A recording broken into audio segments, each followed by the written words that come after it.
I tease college football super segment. We have the Dak audio, though. We'll have the rest of the cuts coming up at 5 o'clock. But Bobby Belt was out there working the scene. The fan was all over. OTAs as usual. Broadus and Wolchuk were there. And so was Bobby. And he says, Cut 6 is very interesting, in my opinion. Felt like a bit of a chilly moment with Dak talking about McCarthy. Here's the Dak at today's OTAs. Mike told us early in the offseason that you guys went over every interception last 3 years. What did you learn, and how does this offense help you, or what they're doing help? Yeah, he didn't quite say that the right way. That wasn't all that what happened, you know what I mean? Okay. It wasn't quite that, you know. But, yeah, I just learned in the sense of really – it's really the things that we're cleaning up this offseason, and whether it been my decision-making or the details within the play that ultimately my decision-making fell fault to. So, yeah, just being cleaner and understanding that, like, that's why I'm saying purpose. Is when you went back and you looked at that tape, you could see that guys weren't necessarily thinking what I was thinking, and we weren't on the same page, and maybe that clear-out route didn't understand that he had to get out of there, and that was part of the interception, that when all 11 are on the same page and we understand why, the whole passing game is going to be cleaner. My decision-making, my throws, these guys play-making, them catching and run the ball, all of that's going to be cleaner. What do you guys think of that? Does that sound chilly towards McCarthy? Probably the most honest he's ever been. Right there, probably, because I think he's right. Yeah, I think he's tired of taking the blame for turnovers. Yep. I think he's tired of, like, you know, hey, we went through all this stuff, but you know what? Hey, we need to get on the same page. I need to get on the same page with the receivers. They need to be on the same page. Coach needs to be on the same page with me. So, yeah, hey, if that's the honesty we need, let's go. Right, and I love him being honest, and I don't think he said anything wrong there because he takes accountability, which he always does. But he also just puts into perspective, like, yeah, we weren't on the same page. They weren't thinking the same thing I was thinking. These are all things that we're working towards correcting. Yeah, I like the accountability on the decision making. You know, last year he was 18th in the NFL at turnover worthy plays. Justin Herbert was number 1 at 1.7% of the snaps.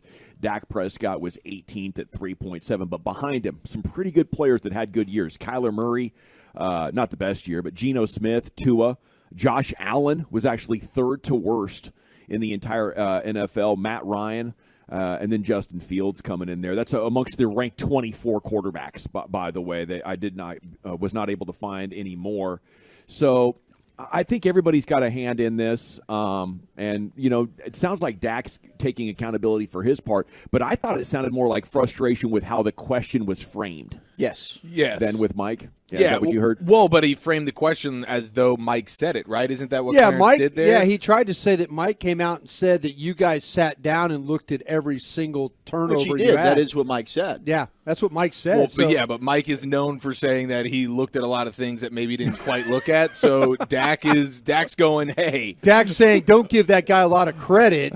He might have looked at part of what we were looking at. Yeah, it didn't go exactly that way. Big picture is my concern, which you don't want to have any type of your quarterback and head coach not seeing eye to eye and not on the same page. Hopefully that is not the case. I know Dak's going to try and make that not the case, but you never know. I tell you what I think Bobby might have heard and what he was picking up on.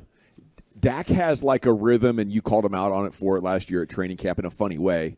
But he's got a way of answering all his questions. And when he stops down and takes one seriously and takes exception to something without his, oh, yeah, you know, everything's going to be great. We're going to be the Cowboys. I'm going to go through all my progressions. When he stops down to be like, you're like, hey, what? Why? You know, why is this not like the 98% of your other answers that are just robo-Dak? He is tired of getting blamed for interceptions. Absolutely. Because every weekend that we did a post-game show, and it wasn't like Cowboys won. It was like it was a question about the turnovers. And he goes, yeah, I've got to get better. Yeah, I've got to get better. You know, nobody else is standing up. Not CeeDee Lamb standing up there, or Michael Gallup, or Noah Brown.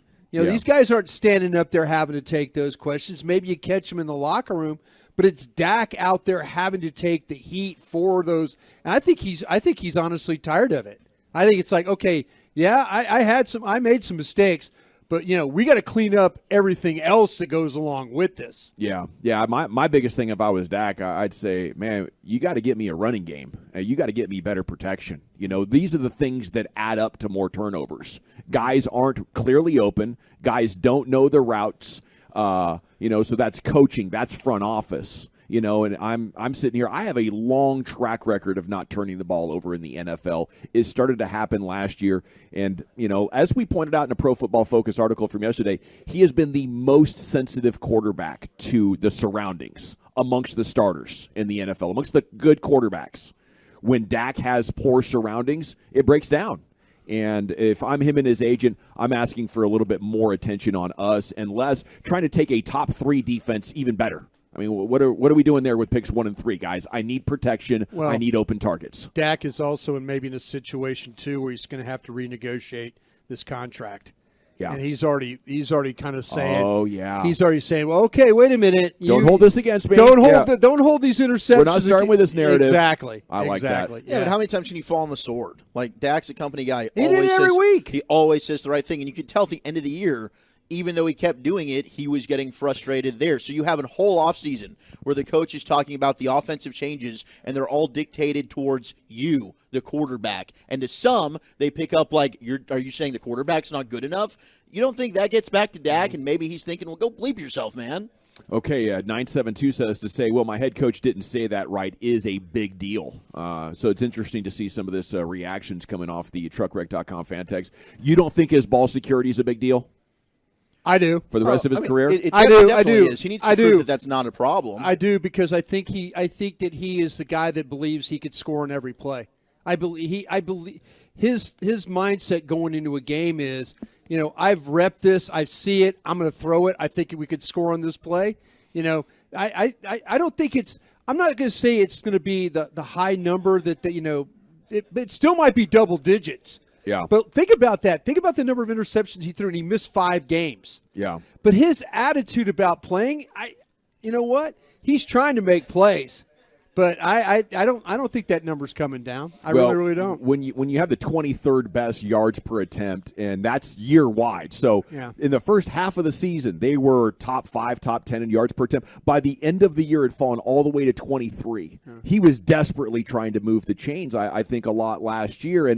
But I would make the focus on him, because with Dak, we talk about anticipation and accuracy. And if you're going to throw guys open, if you're going to say, well, I'm going to trust it, I've repped this, I'm going to let it rip, you better be the guy that hits the bullseye down there. No question. He can't hit a bullseye 10 feet away consistently in run of play. So when you're talking about Dak and these picks, sure, but you're talking about a guy that might not have the traits to go downfield and throw guys open. He never found Dez on the back shoulder consistently. Best guy I've ever seen do that, Dez Bryant. Yeah. Did Dak ever have success doing that? Not the back shoulder fade. No. You can't look for creativity and precision downfield from Dak Prescott. That's why Mike McCarthy is shifting to West Coast. We got to hope he can hit timing short routes and not have these guys reaching back and having to break their stride. That's where the hope is now that could remedy a lot of that stuff, and then Dak won't have to answer these questions.